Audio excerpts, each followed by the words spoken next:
जोहार की सानाम गाते को तेहना वीडियो सानाम का सगुन दाराम तहन कना रिसेंटली जहां घटन घटाव कना अब वेस्ट बेंगल पोनोत रे सिलीगुड़ी रे विधाननगर रे से बुन मेना दार्जिलिंग डिस्ट्रिक्ट रे जोतोडुन बाडाय का जे अबुई महामुहिम राष्ट्रपति Draupadi Murmu ji नोडे hedge lane तबुना are नोडे hedge कते उनी अडिगान दुके सदर काए पहिल दो मेन का जहां प्रोग्राम हुईचु रना तहे कना ओंडे बांको हुईचुदा दोसार दो हुईगो कना जे सानताड़ को जोथोड़ को खोजो कना जे सानताड़ को लहा से बांको चलाव दड़ी मा ओल पढ़ाव ते को जाते बांको लहा दड़ी मा आरो दुके सदर का जे आज अकोय हो वेलकाम जाना बको हेलना से आकु आज रिसीव लगित हो अकोय बको हेलना प्रोटोकॉल अकोय बको मनाव लेदा और जहां दो अबो बुन नेल नाम लेआ जे वेस्ट बेंगल रे दो सिविक वॉलंटियर लेकाते किंतु पुलिस प्रशासन ना कमी गणो रे उनको मेना का कोआ मेनखान नुंकु दो उनकान पदाधिकार को बांग कना मेनखान पुलिस कर्मी रेन से पुलिस रेन जहां पदाधिकार को हुयुग रना कथा तहे कना जहां दो राष्ट्रपति जी हिजुग कान तबुना मेनखान उनका लेकाते नोडे सिविक को भिड़ो लेत कोआ सिविक दाड़ायते उना दो कंट्रोल ले तहनोआ तो सिविक दो उनको दो आम जनता बांग दो ठेंगा दड़ियाय बांग दो थापा दड़ियाय मेनखान उनकुंटे अस्त्र शस्त्र चेद दो बांग तहन कना तो नुकान को जुदी प्रोटोकॉल बांको मनाव लेदा नुंकु को एमात को तो नुआ को जिनिस नेल कते अडिगान दुके सदर का और तेहिं लेकान दिन रे अबु नेले कना आयमा गान जगह रे दाबी को रकाबे कना मिचिल को रकाबे कना जे अबुई महोदया चितान रे सरीगी अबु अबु जत सामान्य सानताड़ कना बुन अबु चितान रे नुंका नाहाचार कोचलन हुई दड़ा मेनखान राष्ट्रपति अबुई सानताड़ कनाय उनी चितान हो जे नुंका हुईगो कना तो नुआ नेल कते सरीगी जतोड़ गी बड़ी को एको कना ओना खातिर ते अडिगान जगह रे दुख को सदरे कना से को मिचिले कना विक्षोभे कना को तो इñा मेन रे इñा ओपिनियन दो नुआ गी तहे कोआ अबुई द्रौपदी मुर्मू जी नुआ होयतो बाय मेन किया जुदी उनल प्रोटोकॉल को मनाव किया उनी ठीक तेको वेलकाम किया से आरो विभिन्न जेटा जिनिस को तहेलना जेटा आज दुके सदर का थोड़ी को वीडियो को नेल कदा मेनखा अबुई मुख्यमंत्री जहां दो हाँ कोलकाता रे दुड़ुब कते जहां सीट रे दुड़ुब कते से जहां आज हो ओंडे धरना रे दुड़ुब कना ओंडे खन उनी नुआ कथा गी मेन केदा जे इना इना धा हे कना इन दो तीन धाइन चला 100 धाव हे कना 100 धाव चितान हे कना तो इन चला तो नुआ को नेल कते सरी इन हो खराब गिन बुझ कदा तो नुका दो बांग उचित तहे कना उनी नुआय मेन दाड़ी गया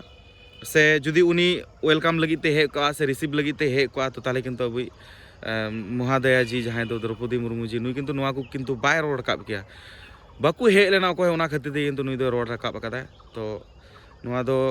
नेल केदाइन किछि दिन लहा रे हो नुंकु पैरा टीचर को आंदोलन ले तहनोआ धरना मंच रे को चलावलना तो उनको डायरेक्ट बीजेपी रेन दलाले मेता को तहनोआ इन तायम उनी मेन लेदा जे नोआ धरना मंच दो हुईगो कना पॉलिटिकल रना कोनो जगह दो बांग कना नो धरना मंच दो धरना मंच कना एसआईआर लगी तो नोडे धरना मंच हुई कना तो आपे जुदी नोआ लगी ते नोडे पे रेबेनो खा हिजुगो तो उन बांखा दो जहां नोआ जिनिस बड़ी को मेंदा उनको दो दलाल कना को विभिन्न रकम कते मेन लेदा इन तायम बुन नेल केदा जे जुबो साथी रेना कथा से जुबो साथी तिहिं खुना की पैसा नामोआ उना रना किंतु कथा ओंडे खुना रोड रकाब केदा और तिहिं पॉलिटिक्स रना कथा किंतु उनी किंतु उना धरना मंच खय रोड ते एकाल तगी बारन का एनते रहो तिहिं अबुई द्रौपदी जी या व्यापार ते ओंडे अडिगान कथा को रोड के आय उनी पूरी एकदम पॉलिटिकल लिमिट एंगल रे अगू किदिया जे उनी दो पॉलिटिक्स खातिर ते हेलना बेंगल ते विभिन्न रकम माने बड़ी कथा को उनी चितान रे को रोड सदर के तो इन से लकाते सरीगी इन हो अडी दुख गिन बुझ का अडिगान होड़ को मितई गना जे नुआ इदी कते चेद हो बाम बनाव ले तुना वीडियो बाम बनाव ले तुना मी कथा बाम रोड लेदा आम हम गुंगड़ोयना उनको लका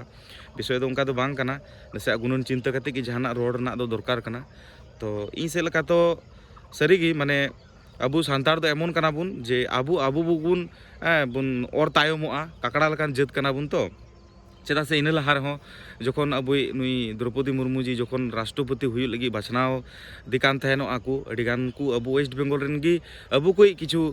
सानताड़ एमएलए एमपी गी उनी हाँ भोट को बाकू एमावदी तहनो उनको गी को व्यवहार लेद को नुंकु गी बड़ी बड़ी कथा अबुई महोदय चितान तेको रोड रकाब लेदा और अबु बुन नेल काद गया नोआ को विषयटा दो और जहाँ रे बुन नेला जे सानताड़ अतु रे जुदी जहाना जुदी किछु हुईगो से तो ओंडे दो सानताड़ के को कुल को सानताड़ पुलिस के को कुल को से सानताड़ रेन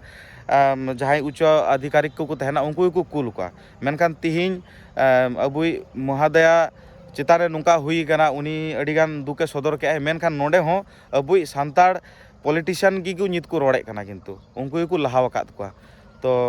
सारीगी पॉलिटिक्स जिनिस एमन मिट्टे बड़ी जिनिस कना जे निजेरा जाति सम्प्रदाय लगी चेद हो बाय भाबिया उनी पॉलिटिक्स ना कथा गी उनी ठेन दो राकाबा जहां जहां तीना एमएलए एमपी मेना का को मेन रहो जे इन दो सान्ताड़ा भलाई खातिर तेज हेज कना से सान्ताड़ा इन भलाइया से इन दो सान्ताड़ कनाई फर्स्ट प्रायोरिटी सान्ताड़ गी एमाव का जुदी बाछनाव रेन जितक खाय तो नुआ को एकेन फालतू कथा कना पॉलिटिक्स रेना एंगल जुदा गया उनका विधि नीति जुदा गया उना हिसाब ते चला हुई तकवा तो उना हिसाब ते तेहिन नेले बन अबु को नुंकु जहां एमएलए एमपी को मेना का को उनको को चला कना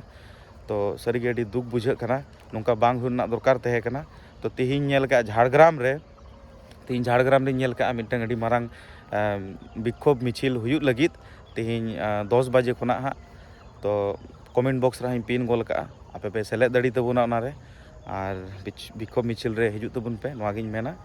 आयमा गान गण संगठन ओंडे नाहा को हिजुगो कान तबुना और दे देलाव लेकाते जतो हड़ को देलाव काद बुना तो मा हिजुगो तबुन पे अबुई राष्ट्रपति चितान जुदी नोंका हुई दाड़ेया तो अबु मा जतो सामान्य लेवल रेन हड़ कान बुन माने अबु मुई कान मुई को हो कटी काना बुन हिसाब रे तो अबु मा कोनो पत्ता गी बाको एमा बुन लेबेद अबु चितान को माने को ताड़ाम इदिया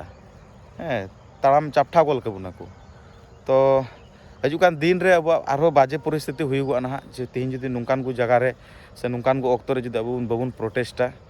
तो तायम दिन रे अबुआ गतिविधि अबु बुन बड़ीजा अबु नित पॉलिटिकल एंगल ते हो जुदी बुन नेले कान खाय जे बांग अबु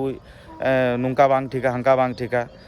उनका दो बांग ओकाटा सही कना ओनागे रोड तबुन पे गुंगड़ो लेका तहन कते दो बांग हुआ ओकाटा सही कना ओना रोड तबुन पे सान्ताड़ चितान रे नाहाचार हुईगो कना ओना बुन जावदी बुन नेल अगुए कान गया मेनखान अबु राष्ट्रपति जी पहिल नागरिक कान तबुनाय और राष्ट्रपति तो राष्ट्रपति कना एनते उनी संविधान अधिकार अडी मारांग ताय और उनी चितान रे नोंका हुईगो तो